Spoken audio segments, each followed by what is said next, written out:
తోరణాల సుగంధం మధ్య మన తెలుగు నేల పండుగగా మారింది. పంచరుచుల ఉగాది పచ్చడి జీవిత సత్యం చెబుతోంది. సుఖం ఒక రుచి, దుఃఖం మరో రుచి, అన్నీ కలిసే జీవితం అని చెబుతోంది. కానీ ప్రపంచం ఎక్కడో యుద్ధాల మేఘాలతో కమ్ముకుపోతే ఉగాది వెలుగు మనకు చెబుతుంది. శాంతి మార్గమే మానవత్వము నిజమైన దారి. ఈ కొత్త సంవత్సరంలో మనసులో ప్రేమను నాటుదాం, దేశాలను దూరంగా చేద్దాం, మనిషిని మనిషిగా చూడడం నేర్చుకుందాం. అప్పుడు మాత్రమే నిజమైన ఉగాది మన జీవితాల్లో వెలుగుతుంది. ప్రపంచం మొత్తం ఒక కుటుంబమై శాంతి గీతం పాడుతుంది. అందరికీ ఉగాది బాగుంది అని చెప్తే మళ్ళీ చెప్తాను. నిజంగా చెప్తారు. మనము ఎంత డేంజర్ లో పడిపోయినా మీ చార్జీ చూపించి వచ్చిన తర్వాత మొదలు మనం సంతోషాల పూజిత రాగాలు, సాంప్రదాయాల మూలం మన ఉట్టిపడే మండుతున్న ఎర్రటి ఎండలతో మరీ పోటీ పడుతూ ఉన్న సంబంధాల బావిలోని అనుబంధాల ఊటను పునరుజ్జీవనం కోసే ప్రాణదీపం పండుగ కోలాహలాన్ని పర్యాప్తం చేసి పర్వదినాన సవ్వడి ఆప్యాయతల దాహార్తిని తీర్చ అమ్మ చేతి షడ్రోజుల పచ్చడి పచ్చ తెలుగుదనాన్ని తనలోనే ప్రతిబింబించే స్వచ్ఛమైన సంబరం ప్రతి ఒక్కరి జీవితంలో ఈ శివదినాన వెలివిడియాలని ఆనందాల అంబరం. ఈ కవితలు మరొకసారి ఉగాది శుభాకాంక్షలు తెలియజేస్తూ మన హిందూ ప్రతి పండుగలో కూడా మనం తయారు చేసుకునే ఆహారం ఏదైతుందో, పానీయాలు ఏవైతున్నాయో అది ఒక ఆరోగ్యపరమైన ఆహార పదార్థాలు. ప్రతి పండుగని మన సాంప్రదాయ పద్ధతుల్లో చేసుకుంటే ఒక సంవత్సరం వరకు మన ఎలాంటి అనారోగ్యాల పాలు కాకుండా ఈ రోజు తాగే పచ్చడి కూడా దివ్యక్షరం. ఈ పచ్చడిలో మనం డాక్టర్స్ తెలుసు, డాక్టర్స్ కి వామ్స్ అనేవి వస్తాయి, నట్స్ కడుపులో వస్తాయి. పిల్లల నుంచి బ్యాండీ అనే టాబ్లెట్ తీసుకుంటారు. మనం వైద్యుల దగ్గరికి వెళ్ళినప్పుడు కుటుంబం అందరి సభ్యులు కూడా ఆ బ్యాండీ టాబ్లెట్ ఒకే రోజు ఒకే టైంకు తీసుకోవాలని చెప్తారు డాక్టర్ దగ్గరికి వెళ్ళినప్పుడు. కాబట్టి ఇది ఎన్ని వేల సంవత్సరాల నుంచి ఈ ఆచార వ్యవహారాలు మనకు రూపొందించారు పెద్దలు, కోరికలు, మూడు ఋషులు. నిజంగా ఒక దివ్య ఔషధాలే. అయితే ఈ పచ్చడి తాగడంతో కుటుంబ సభ్యులంతా ఒకటే రోజు ఒకటే సమయంలో తాగుతారు పచ్చడి. కాబట్టి పచ్చడి తాగడం నుంచి ఒక సంవత్సరం వరకు మీకు నులిపులు అనేది వరకు పిల్లల నుంచి పెద్దల వరకు అవి రాకుండా ఇట్లా ప్రతి పండుగ కూడా ఎంత శాస్త్రీయత ఉంది. మనం అది తెలుసుకోలేక మన పిల్లలకి చెప్పలేక ఈ అనారోగ్య పాలై హాస్పిటల్ వెల్లువిస్తున్నాయి. కాబట్టి మనం ఖచ్చితంగా ఆరోగ్యపరమైన సూత్రాలు పాటిస్తే ఏం లేదు మనం పాటించాల్సింది. పండుగల మీద సాంప్రదాయ పద్ధతులు చేసుకున్న ఆహార పదార్థాలు తినాలి. బయట ఉన్న ఇప్పుడు చూస్తున్న హోటళ్ల మీద దాడులు జరుగుతుంటే ఎంత కలుషితమైన ఆహారాలు బయటపడుతున్నాయి. నెల తరబడి నిల్వ చేసిన ఆహార పదార్థాలు ఇక్కడ పట్టుబడుతున్నాయి. ఎంత అనారోగ్యమైంది. మన పిల్లలకు మన తల్లి చేతి వంట చేసి పెడితేనే ఆరోగ్యంగా ఉంటారు, లేకుంటే అనారోగ్య పాలవుతుంది. మన శరీరం పాలవ్యం కాదు, మనసు వికసించదు. వాళ్ళు చేసే పని ఏ పని కూడా దానికి సార్థకత ఉండదు. ఆ ఇంటెలిజెన్సీ అనేది కాదు. కాబట్టి దయచేసి తల్లులందరినీ వేడుకుంటున్నా, మీ స్వయం చేతులతో మీ నాన్నమ్మలు, అమ్మమ్మలు, తాతలు తినే ఆహార పదార్థాలు, చేసుకున్న ఆహార పదార్థాలు ఏవైతున్నాయో అవి మీ బిడ్డలకు చేసి పెట్టండి. వాళ్ళను ఆరోగ్యవంతులుగా చేయండి. ఇలాంటి అనారోగ్యాలు కాకుండా చూడాల్సిన బాధ్యత నా తల్లుల పైన ఉంది. కాబట్టి ఈ చిన్న విషయాలతో నాకు ఇక అవకాశం ఇచ్చిన అయోధ్య నగర్ కాలనీ పెద్దలందరికీ కృతజ్ఞతలు తెలియజేస్తూ సమ్మేళనం జీవితమనే దానికట్టి తీసుకొచ్చినటువంటి హనుమంతరెడ్డి గారు మిగతా మిత్రులందరికీ కూడా మీకు కృతజ్ఞతలు, నమస్కారాలు తెలియజేస్తున్నాను. ఇవాళనే ఒక మిత్రుడు వచ్చాను కలిసి, సార్ మీరు ఈ వయసులో మంచిగా నడుచుకుంటున్నారు, ఏంటి ఆరోగ్యానికి కారణం ఏంటి ఇలా అంటే నేను చెప్పినట్టు భగవత్ ప్రసాదం అని నేను స్వీకరించిన మన ఉపకరణం కాదు,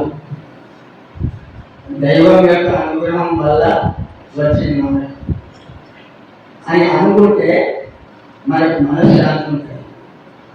ఏం దాని కొరకైనాడు ప్రయత్నం చేయకూడదు. అది మన అక్షరాలు ఉంటే అదే వస్తాయి. అక్షరం లేకుండా మనం ఎంత ప్రయత్నం చేసినా రాదు.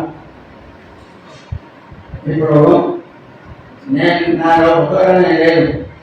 ఇటువంటి విద్యార్థులు మా దగ్గర చదువుకోవడం వల్ల హనుమంతుడు గారు Shakespeare is not great, critics made him great అనేటటువంటిది మానవాడు ఇంగ్లీష్లో, అది ఇంగ్లీష్ చదివిన ముందు దానికి సాధించుకున్న శిష్యుడైన. అయితే వారు కృషి చేసినారు, చెప్పినట్టు విన్నారు, చదివినారు.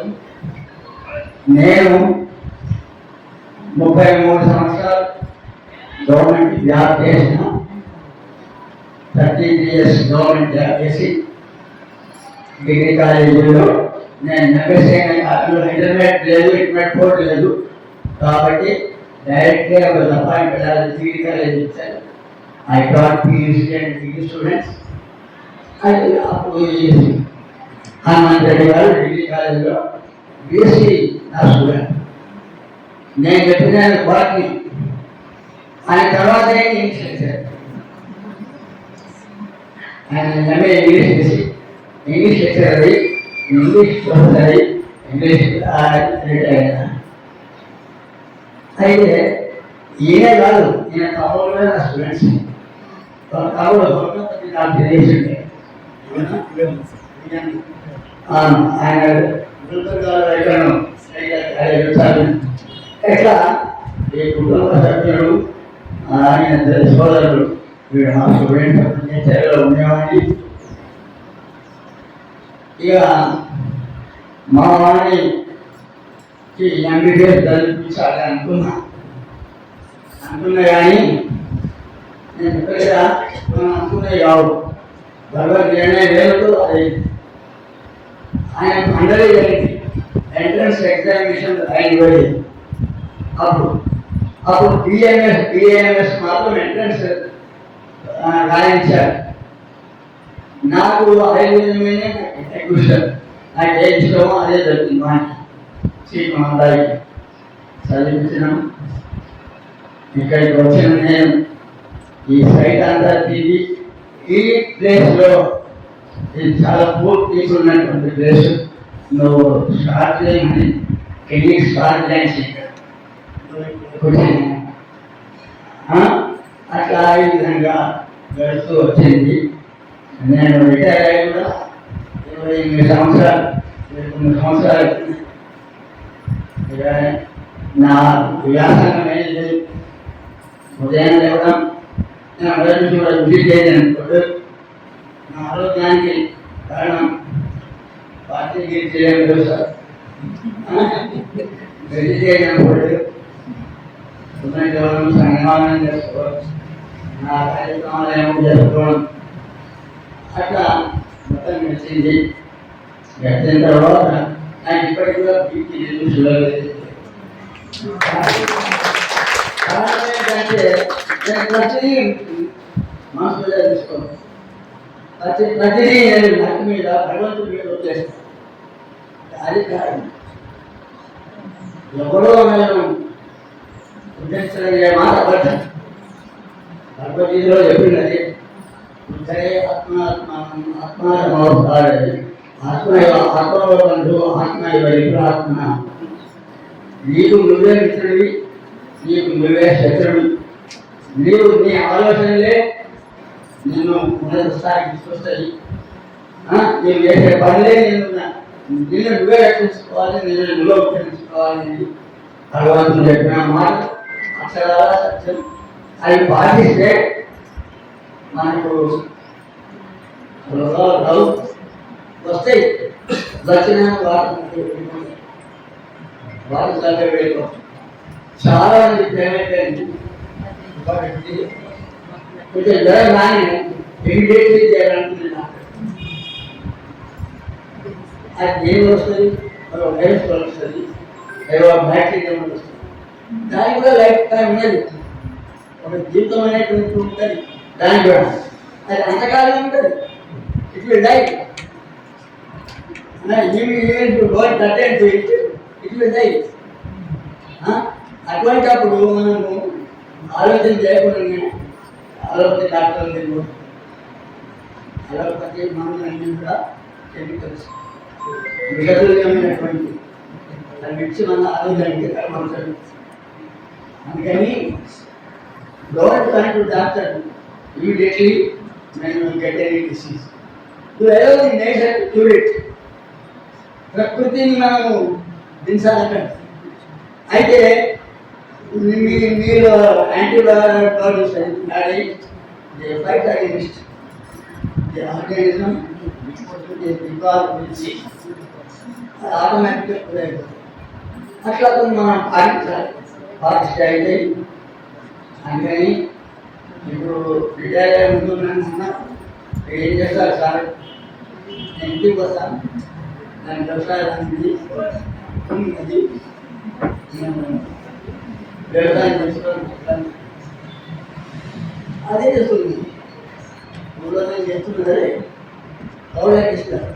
కౌలు అంటే కౌలు కాదు, వాళ్ళు గుంతలు ఖర్చులు చేసాడు, మొత్తం ఖర్చులు తెచ్చాడు. తర్వాత వచ్చిన పాట వాళ్ళకి తెచ్చాడు. నేను ముందు పెడతాను, వాళ్ళు రైతు కాబట్టి నేను ముందు పెడతాను. వచ్చిన తర్వాత పంటలను అమ్మి వాళ్ళు నాకు ఇస్తారు. అది నేను అందుకని వ్యవసాయం చేసుకుంటూ శిష్యులు వాళ్ళు నన్ను అన్నీ ప్రతి ప్రభుత్వాలు నన్ను గొప్పవాళ్ళు చేశారు. కానీ అది ఏదే అన్నమాట కాబట్టి ఏం లేదు. అనడానికి శిష్యులు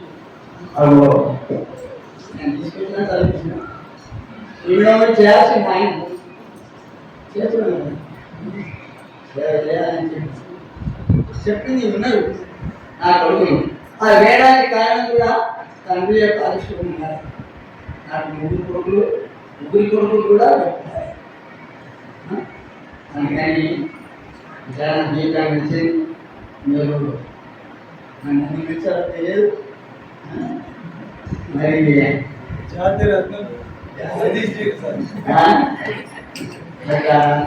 అబ్బాయి నాకు చాలా చాలా చాలా ఆరోగ్యులకు నా స్టూడెంట్, ఆయన స్టూడెంట్. నేను ఏ చెప్తున్నా అది పాటించడం దానికి ఉద్దేశించిన వ్యక్తి కాదు. ఆయన అంటే ఆయన తమ్ములని చాలా ఆప్యాయంగా ఇంటికి వచ్చేవాళ్ళు. టీచర్ అండ్ స్టూడెంట్ రిలేషన్ అంటే ఫాదర్ కూర్చొని రిలేషన్. నాకు అబ్బాయి వెళ్తాను, ఆయన అదే ఈ విషయాల మీద పంచుకున్నందుకు, నేను ఇక్కడ పిలిపించుకున్నందుకు నేను హనుమంతుడికి మీకు అందరికీ కూడా కృతజ్ఞతలు తెలియజేస్తూ నమస్కరిస్తూ మరి థ్యాంక్ యూ వెరీ మచ్.